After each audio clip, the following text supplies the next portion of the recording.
Bonjour, aujourd'hui 23 avril 2024, exercice de géométrie dans l'espace. L'énoncé, c'était l'exercice 4 du sujet de bac S, Polynésie, septembre 2006. L'espace est muni d'un repère orthonormé O, vecteur I, vecteur J, vecteur K. Soit P1 le plan d'équation cartésienne, moins 2x plus y plus z moins 6 égale 0. Soit P2 le plan d'équation cartésienne x moins 2y plus 4z moins 9 égale 0. Question 1. Montrer que les plans P1 et P2 sont perpendiculaires. On rappelle que deux plans sont perpendiculaires, c'est seulement si un vecteur normal non nul à l'un est orthogonal à un vecteur normal non nul à l'autre. Question 2. Soit grand D la droite d'intersection des plans P1 et P2. Montrer qu'une représentation paramétrique de la droite D est x égale moins 7 plus 2t, y égale moins 8 plus 3t, z égale t, t appartenant à R. Question 3. Soit M un point quelconque de la droite D de paramètre t, soit le point de coordonnées moins 9, moins 4, moins 1. Petit a, vérifier que le point A n'appartient ni au plan P1 ni au plan P2. Petit b, exprimé à m carré en fonction de petit t. Question 4. Soit f, la fonction définie sur grand R par f de t égale 2t carré moins 2t plus 3. Petit a, étudier les variations de la fonction petit f sur grand R. Petit b, en déduire que la distance à m est minimale pour m de coordonnées moins 6, moins 13 demi, 1 demi. Question 5. Soit grand I le point de coordonnées moins 6, moins 13 demi, 1 demi, soit Q le plan orthogonal à la droite D passant par le point A. Petit a, déterminer une équation cartésienne du plan Q. Petit b, démontrer que le point I est le projeté orthogonal du point A sur la droite D. Bon, j'ai un tout petit peu modifié l'ordre de certaines questions et puis j'ai donné le résultat pour le point M à la question 4b.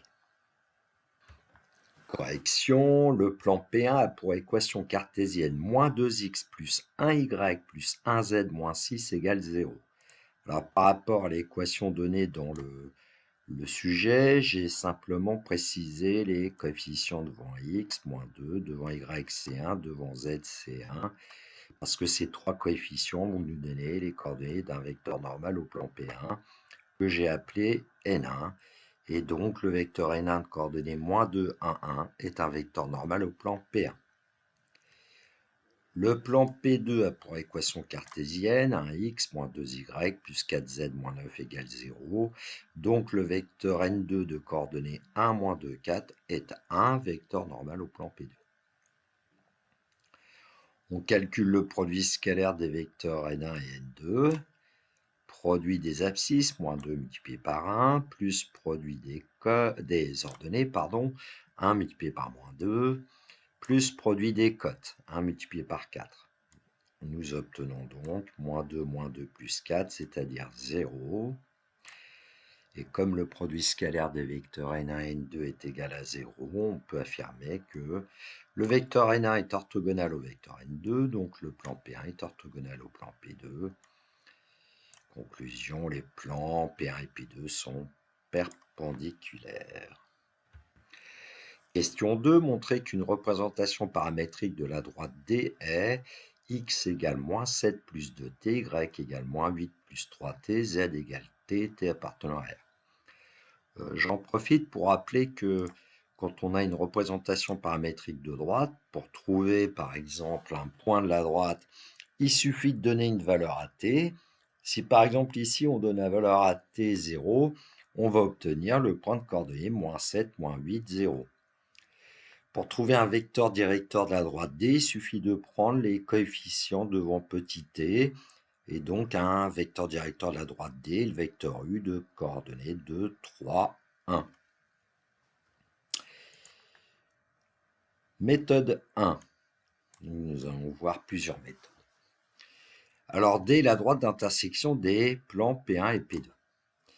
Et puis, on connaît les équations cartésiennes de P1 et P2. Il y en a une pour P1 qui est moins 2x plus y plus z moins 6 égale 0. Et pour P2, x moins 2y plus 4z moins 9 égale 0. Alors, comme on nous donne le résultat d'une représentation paramétrique, on remarque que dans cette représentation paramétrique, l'expression de petit z est très simple, z égale t. Donc on va s'en servir, donc on va poser z égale t pour un réel t quelconque.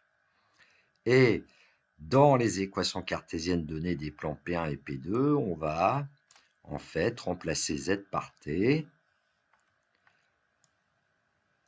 ce qui fait qu'ensuite, on va exprimer en fait une relation entre x et y en fonction de petit t, parce que c'est plus simple pour travailler ensuite, on verra. Donc, moins 2x plus y égale 6 moins t. Bon, je vais lire tout ce qui concerne le plan P2. X moins 2y plus 4z moins 9 égale 0. On remplace z par t, donc x moins 2y plus 4t moins 9 égale 0. Et donc x moins 2y égale 9 moins 4t. On connaît z en fonction de t, donc maintenant ce qu'on aimerait bien, c'est connaître x et y en fonction de t.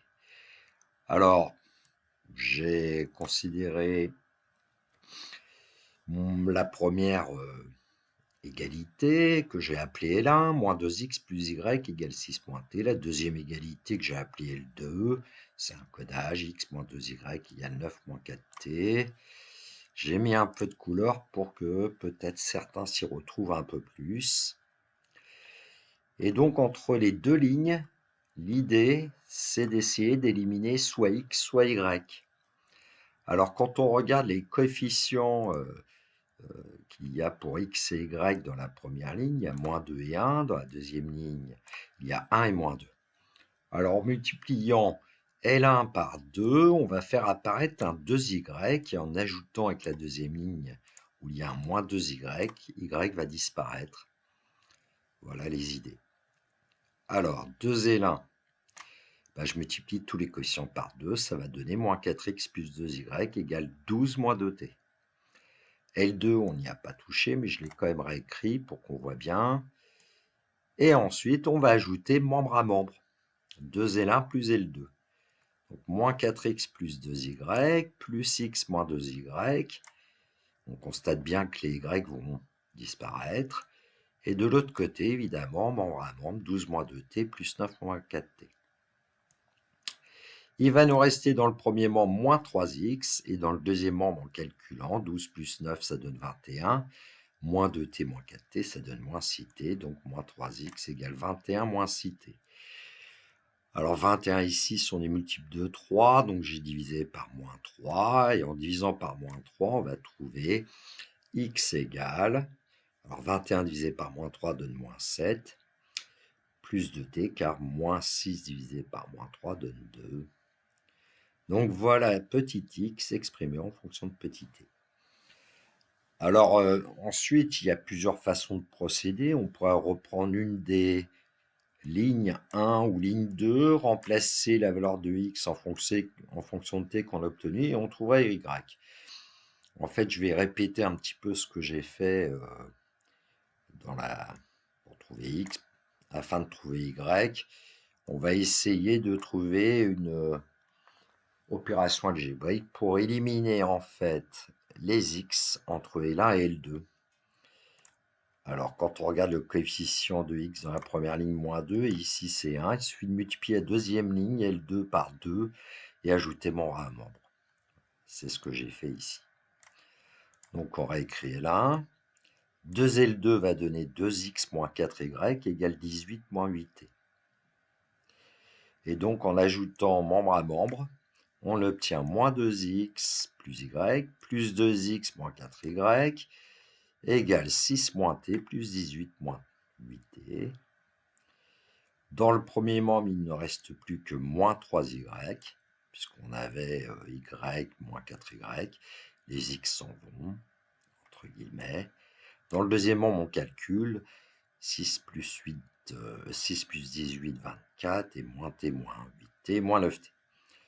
À nouveau, on remarque que 24, 9, 3 sont des multiples de 3. On peut diviser par moins 3 et on va obtenir y égale moins 8 plus 3t. Ce qui fait que finalement, x est égal à moins 7 plus 2t. Ah, j'ai oublié y. Et y égale moins 8 plus 3t et z égale t, ou t est un réel quelconque, ce qui nous donne bien la représentation paramétrique de la droite D qui était donnée par l'énoncé.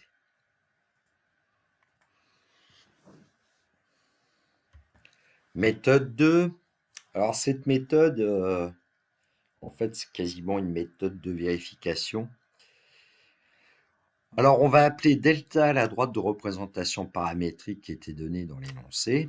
On ne sait pas encore que c'est la droite D qui va être l'intersection des plans P1 et P2. Et en fait, l'idée, c'est de se dire que on va démontrer que la droite delta est incluse dans P1, qu'elle est aussi incluse dans P2, ce qui fait que la droite delta sera bien la droite d'intersection des plans P1 et P2. Donc j'ai rappelé les équations cartésiennes données par l'énoncé de P1 et P2. Et puis allez, j'annonce la couleur, montrons que la droite delta est incluse dans le plan P1. Donc on prend un point M quelconque de la droite delta, de coordonnées x, y, z. On aurait pu choisir xm, ym, zm.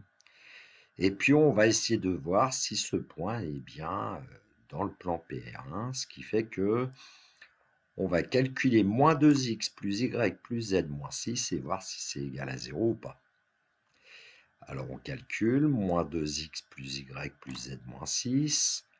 Évidemment, on remplace x par sa valeur en fonction de t, y par sa valeur en fonction de t, z par sa valeur en fonction de t. Moins 2 facteur de moins 7 plus 2t, moins 8 plus 3t plus t moins 6. On développe moins 2 facteur de moins 7 plus 2t, 14 moins 4t, moins 8 plus 3t plus t moins 6. Et là, on voit bien que moins 4t plus 3t plus t, ça donne 0. Et 14 moins 8 moins 6 donne 0. Donc, moins 2x plus y plus z moins 6 est égal à 0. Donc, le point M appartient au plan P1.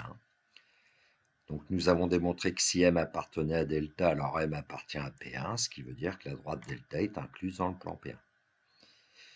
Ensuite, on effectue exactement la même chose pour montrer que la droite delta est incluse dans le plan P2. Là, on va calculer x moins 2y plus 4z moins 9. Et puis, on va trouver que, après calcul, en remplaçant x, y, z en fonction de t, qu'on a bien 0. Et comme on a 0, et bien, le point M va appartenir au plan P2. À vous de voir par vous-même ce calcul, ou de le refaire vous-même, c'est beaucoup mieux. Donc la droite delta est incluse dans le plan P2, ça veut dire que la droite delta est la droite d'intersection des plans P1 et P2. Donc delta, c'est la droite D, puisqu'on disait que la droite d'intersection des plans P1 et P2 s'appelait D. Et comme une représentation paramétrique de delta, c'est justement celle que vous voyez à l'écran, c'est aussi une représentation paramétrique de la droite D. Alors, il y a une question qui se pose, c'est si on ne nous avait pas donné de représentation paramétrique de la droite D. Alors, comment trouver une représentation paramétrique de la droite D si l'énoncé n'en donne pas?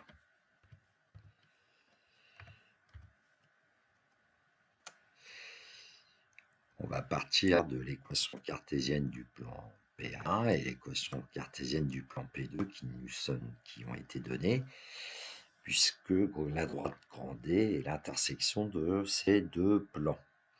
Alors en fait, l'idée, c'est d'essayer entre ces deux égalités de trouver une relation seulement entre deux des trois réels x, y, z. Alors on a 4P1. Ici, je ne vais pas recoder en L1 et L2, je vais utiliser le codage avec P1, P2. 4P1, c'est 8 moins 8x plus 4y plus 4z moins 24 égale 0. Alors pourquoi j'ai fait ça? C'est pour essayer d'éliminer z en fait. Et moins P2, c'est moins x plus 2y moins 4z plus 9 égale 0. On a fait apparaître 4z ici et moins 4z ici, et donc en ajoutant, les z vont disparaître. Moins 8x moins x va donner moins 9x. 4y plus 2y va donner 6y, et puis moins 24 plus 9 va donner moins 15.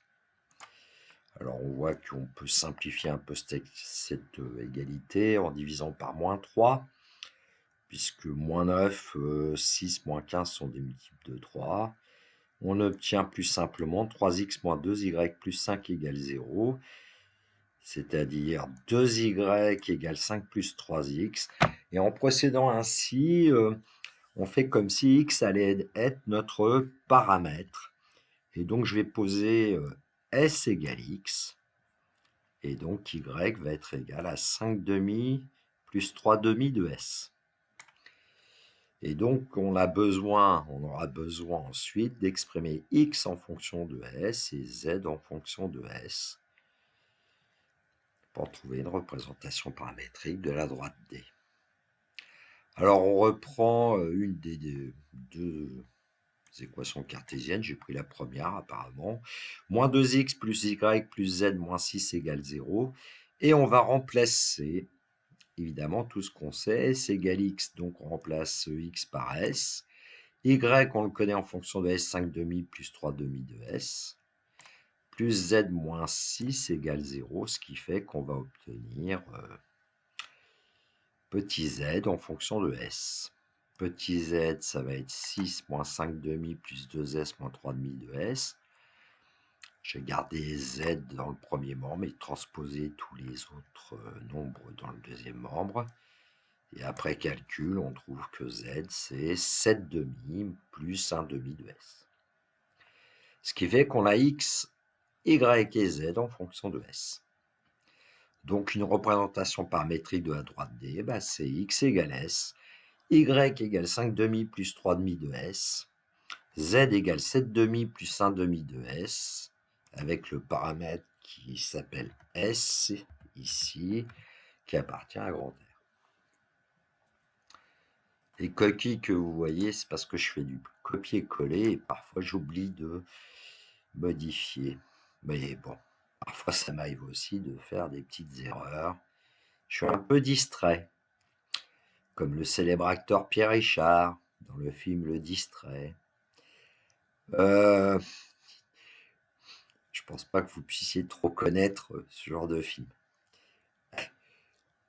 Alors, une fois qu'on a cette représentation paramétrique de la droite D, évidemment, elle est différente de celle qui était donnée par l'énoncé. Alors, le choix que j'ai fait de prendre x égale le paramètre, évidemment, j'étais à peu près certain de ne pas tomber sur la même. Si on avait procédé autrement, on aurait pu s'arranger pour que z soit le paramètre et qu'on exprime x et y en fonction de ce paramètre. On serait tombé sur la représentation paramétrique de l'énoncé, ou à peu de choses près. Alors, est-ce que c'est bien finalement est-ce qu'on peut vérifier qu'on n'a pas fait trop de bêtises? Par exemple, si on regarde l'autre représentation paramétrique et qu'on prend t égale 0, on va voir que z vaut 0. Alors, je me suis arrangé ici pour que z soit égal à 0. Et pour que z soit égal à 0, quand on regarde 7 demi plus 1 demi de s, quand est-ce qu'il vaut 0? C'est pour s égale moins 7. Voilà pourquoi j'ai choisi s égale moins 7 pour trouver un point à la droite D. Et on trouve le point de coordonnées moins 7, moins 8, 0, qui appartient à la droite D. Et j'en avais parlé tout à l'heure de ce point. Et puis, pour un vecteur directeur, ici, on lit devant les coefficients de S, 1, 3,5, 1,5, un vecteur directeur. Donc, je dis qu'un vecteur V de coordonnées 1, 3,5, 1,5 est un vecteur directeur de la droite D. Et pour retrouver le vecteur directeur dont j'avais parlé tout à l'heure, il suffit de multiplier par 2 pour obtenir 2, 3, 1. Et à partir de ce point B et de ce vecteur directeur qu'on choisit, on aurait la représentation paramétrique donnée par l'énoncé. Voilà, j'espère que j'ai été assez clair sur le sujet. Revenons à l'exercice. Question 3. Vérifiez que le point A n'appartient ni au plan P1 ni au plan P2. Alors le point, on nous donnait ses coordonnées, -9, -4, -1. Donc on va essayer de regarder si le point appartient à P1 ou pas. L'énoncé dit qu'il ne doit pas y appartenir. Donc on reprend l'équation cartésienne de P1 et puis on calcule -2xa plus yk plus zeta moins 6. Ça fait -2 fois -9 plus -4 plus -1 moins 6. Autrement dit, -18, -4, -1, -6. On obtient -29 qui n'est pas égal à 0, évidemment. Et donc le point A ne peut pas appartenir au plan P1.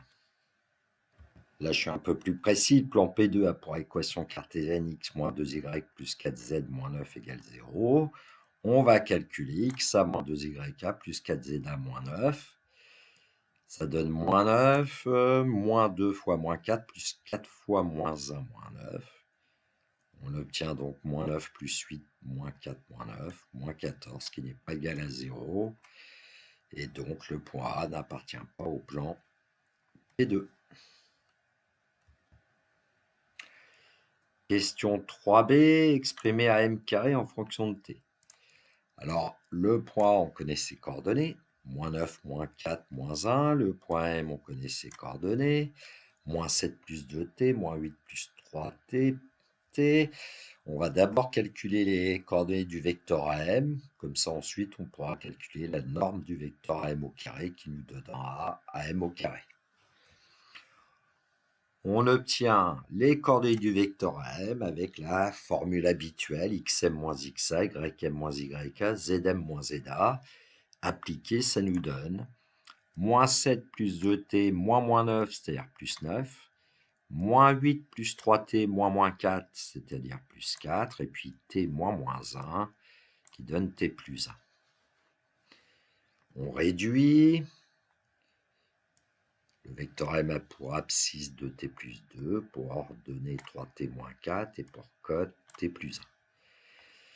Et pour calculer la distance AM au carré, il suffit de faire l'abscisse du vecteur AM au carré plus l'ordonnée du vecteur AM au carré plus la cote du vecteur AM au carré. Autrement dit, 2t plus 2 au carré plus 3t moins 4 au carré plus t plus 1 au carré. Nous allons développer les entités remarquables.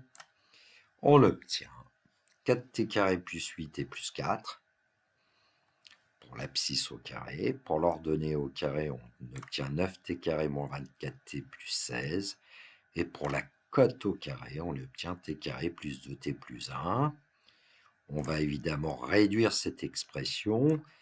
Il y a 4t carré plus 9t carré plus t carré, ça nous donne 14t carré. Il y a 8t moins 24t plus 2t, ça va donner moins 14t. 4 plus 16 plus 1 donne 21. Et puis j'ai mis 7 en facteur, puisque 14 et 21 sont les multiples de 7. Ce qui donne que AM carré égale 7 facteurs de 2t carré moins 2t plus 3. Ce qui est rassurant vis-à-vis de la question suivante. Évidemment, un énoncé, ça se lit en entier. Et puis, n'hésitez pas de temps en temps à, quand vous avez une question, c'est à regarder les questions précédentes ou les questions suivantes. Parfois, ça aide.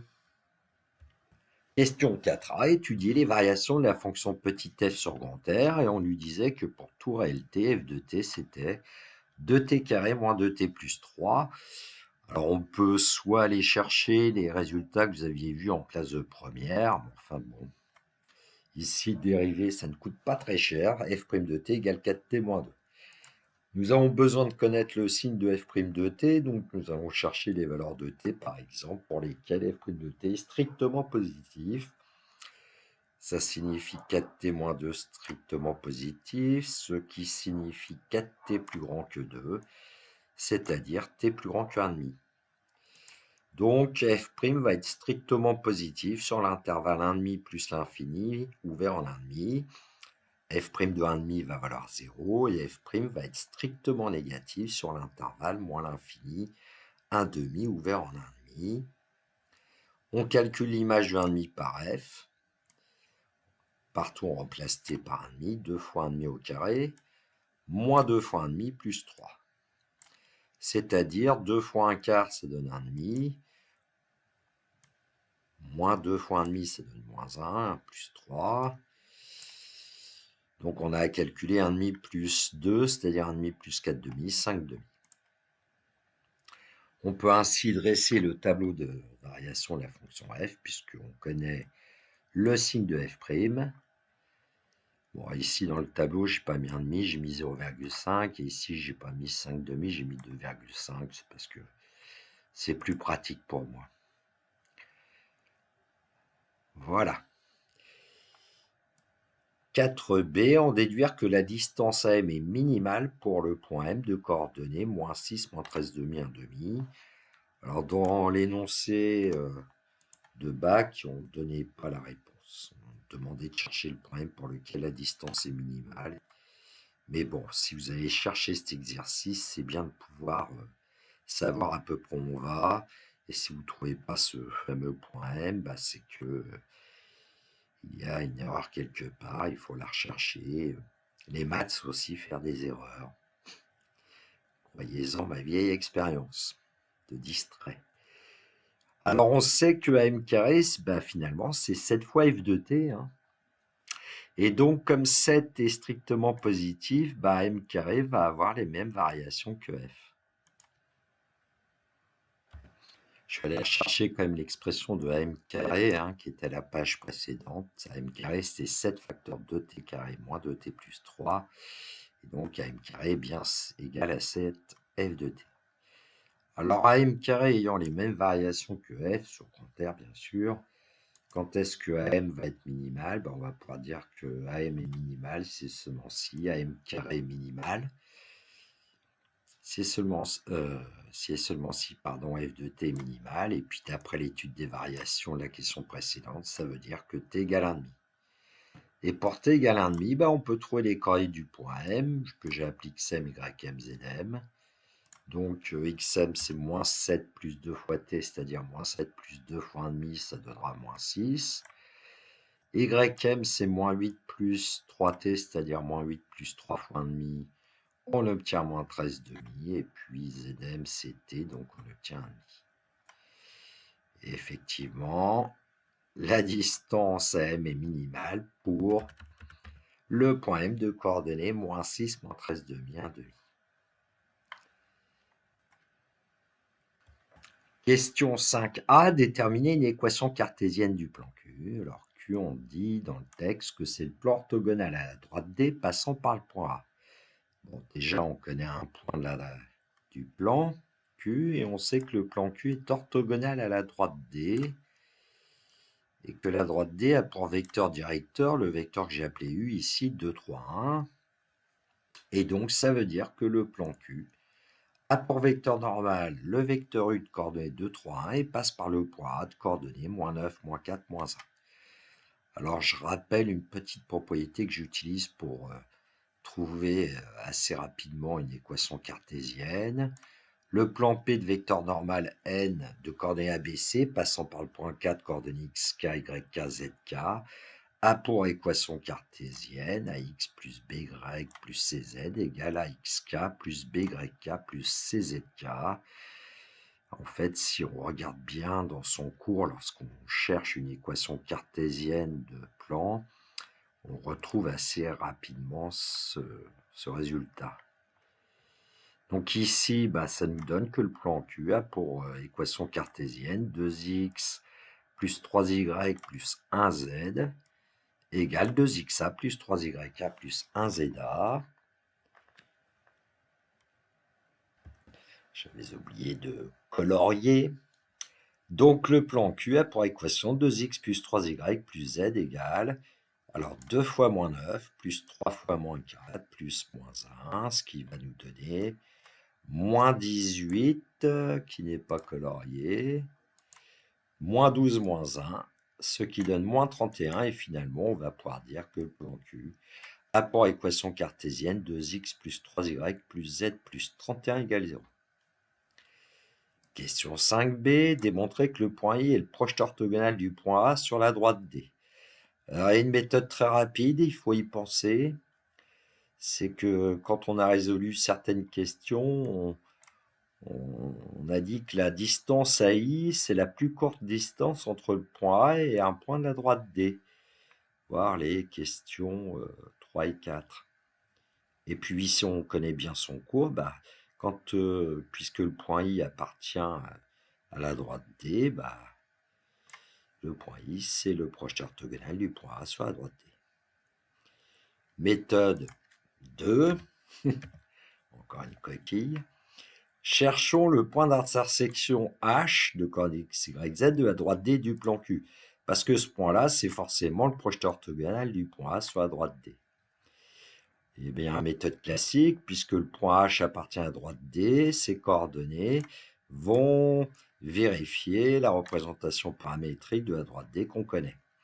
X égale moins 7 plus 2t, y égale moins 8 plus 3t, z égale t. Puisque le point H appartient au plan Q, ces coordonnées x, y, z vérifient l'équation cartésienne que nous avons trouvée, 2x plus 3y plus z plus 31 égale 0.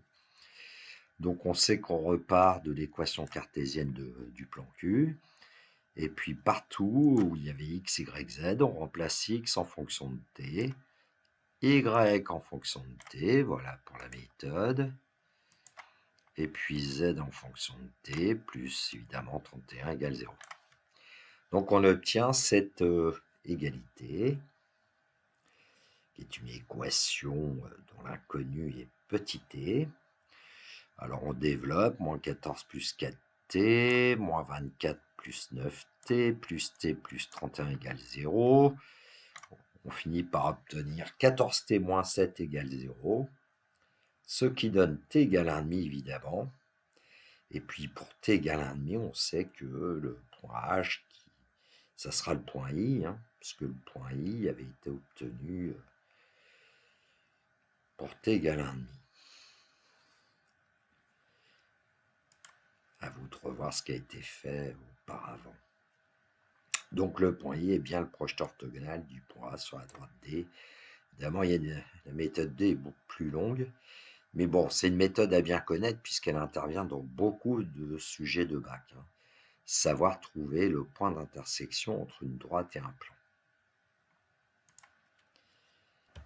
C'était dans la question 4b que nous avions obtenu pour t égale 1,5 les coordonnées du point M, et qui en fait sont les coordonnées du point I.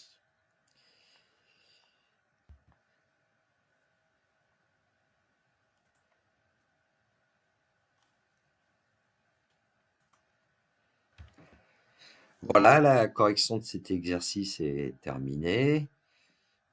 Je vous souhaite une belle journée, prenez bien soin de vous surtout, que la force soit avec les élèves de terminale qui passeront leur épreuve de maths au mois de juin. N'hésitez pas à m'envoyer un commentaire, un pouce levé si vous appréciez ce que je vous propose, un pouce baissé sinon, il y a de tout, on ne peut pas plaire à tout le monde. J'en profite pour remercier, je crois que c'est Yacine, qui hier m'a envoyé des questions auxquelles j'ai répondu. C'était des questions fort intéressantes.